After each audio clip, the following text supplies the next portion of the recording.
परमेश्वर के बड़े नाम की महिमा हो। फिर से आने वाला प्रभु यीशु मसीह के श्रेष्ठ और मधुर नाम से सबको जय मसीह की। परमेश्वर ने एक और अवसर हमारे जीवन में दिया है कि हम सुबह के टाइम परमेश्वर की वचन से कुछ बातें मनन करने के लिए। परमेश्वर का बहुत बड़ा अनुग्रह से पिछले दिनों में हम उत्पत्ति की किताब 50 अध्याय से कुछ बातें मनन करने के लिए चालू किया है। उसी का 1 से लेकर 6वीं पद तक हमने ध्यान दिया है। आज हम देखें उसका 6-7 से लेकर 11 पद तक। 11 पद तक उधर हम देख सकते हैं कि याकूब की शरीर कनान की ओर लेके आ रहा है, उसके बारे में हम देख सकते हैं। और भी हम देख सकते हैं कि एक राजकीय विलाप के साथ इस्राएल को कनान की ओर लेके आ रहा है। उसी पदों में हम देख सकते हैं कि 7 से लेकर 11वीं पद तक। सो यूसुफ अपने पिता को मिट्टी देने के लिए चला और फ़िरौन के सब कर्मचारी अर्थात उसके भवन के पुरनिया और मिस्र देश के सब पुरनियों के उसके संग चले, और यूसुफ के घर के सब लोग और उसके भाई और उसके पिता के घर के सब लोग भी संग गए। पर वे अपने बाल बच्चों और भेड़ बकरियों और गाय बैलों को गोशन देश में छोड़ गए और उसके संग रथ और सवार गए। सो भीड़ बहुत भारी हो गई। जब वे आताद कलिहान तक जो यर्दन नदी के पार है पहुँचे, तब वहाँ अत्यंत भारी विलाप किया। और यूसुफ ने अपने पिता के साथ दिन का विलाप कराया। अर्थात के कलिहान में के विलाप के देखकर उस देश के निवासी कनानियों ने कहा, ये तो मिस्रियों का कोई भारी विलाप होगा। इसी कारण उस स्थान का नाम अबेल अभिनिया मिस्र पड़ा और वह यर्दन के पार है।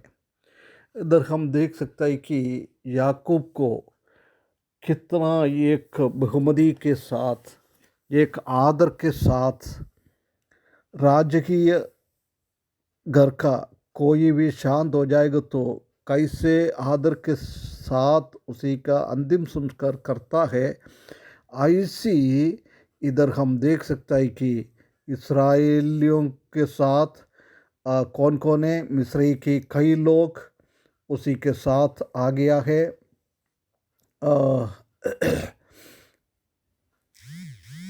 मिस्री की भवन की पुरानियों और उस देशवासियों बहुत सारा लोग उसी के साथ साथ आ गया है। साथ में इस्राएल की बच्चे लोग, उसका घराना, सब लोग उसी के साथ आदर के साथ आके उसको क्या कर रहा है, अंतिम संस्कार मिट्टी देने के लिए आ जा रहा है। उसी को हम देख सकता है।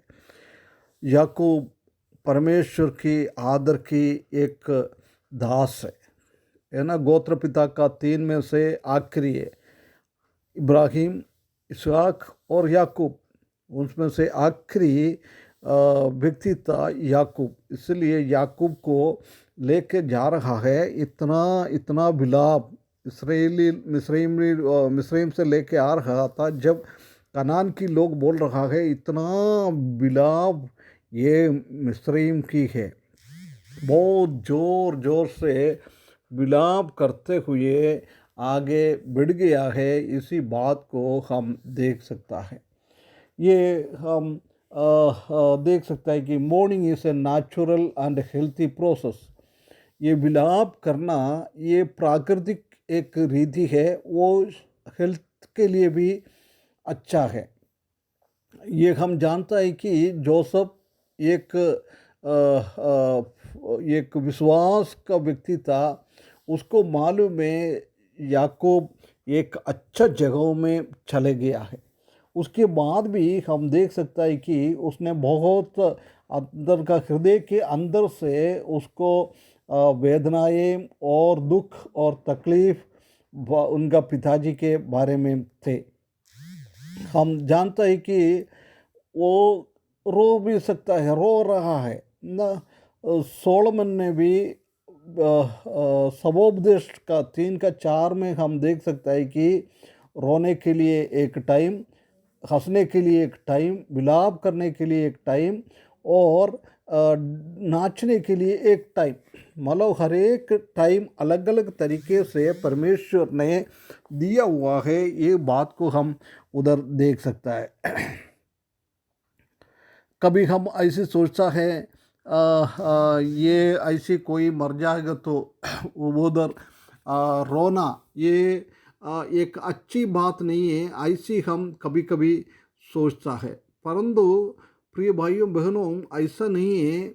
आ, आ, हम उसी को डांट भी नहीं सकता है, तुम विश्वास में कमजोर हो, ऐसी हम बोल नहीं सकता है।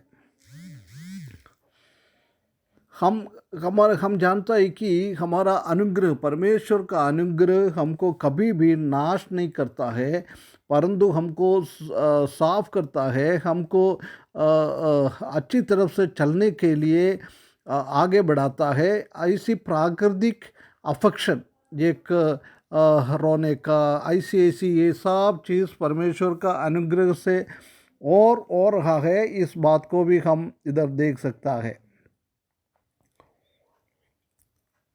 हम अपने बीच में से निकलने वाला आत्मा के बारे में और उसका शरीर को देखते हुए उसी को थोड़ा दुख होना, ये बहुत गलत काम नहीं है। हम जानता है कि परमेश्वर पुनरुत्थान के द्वारा हमको वापस जीव दिएगा। ये सब जोसेफ को भी मालूम था, परंतु जोसेफ ने थोड़ा रोने चालू किया है। एक हम देख सकते हैं कि परमेश्वर का मृत्यु के द्वारा हमारा आशा, परमेश्वर ने बहुत सारा आशा दिया हुआ है। ये बात को हम देख सकता है। जोसेफ का ये संकट के द्वारा, ये विलाप के द्वारा हम समझ सकता है कि हम भी ऐसी विलाप करने में, संकट करने में, हमारा प्रेमी लोग कोई इस दुनिया छोड़ के चले जाएगा तो उसमें कोई ये नहीं है। हम जानता है कि पगला थिस्सलुनीयन 2:4 और 14 में ऐसे लिखा है कि तुम जातियों की जैसी दुखित ना होना।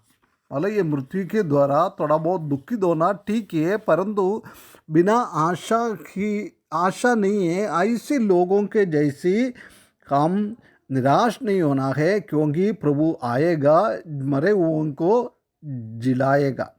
ये बात को हम देख सकता है। उसके बाद पगला थिस्सलुनीयन 5:10 में भी हम देख सकता है कि प्रभु यीशु मसीह का मृत्यु के द्वारा हमको मरे हुए अवस्था में से प्रभु यीशु के साथ जिलाया है। और दूसरा तिमोथी 2:11 में हम पढ़ सकता है कि प्रभु यीशु मसीह ने हमारे लिए इसलिए मरा है कि हम प्रभु यीशु मसीह के साथ हम मर जाएगा तो उसी के साथ हम शासन भी कर सकता है, उसी के साथ हम जी सकता है। ये बात को हम देख सकता है।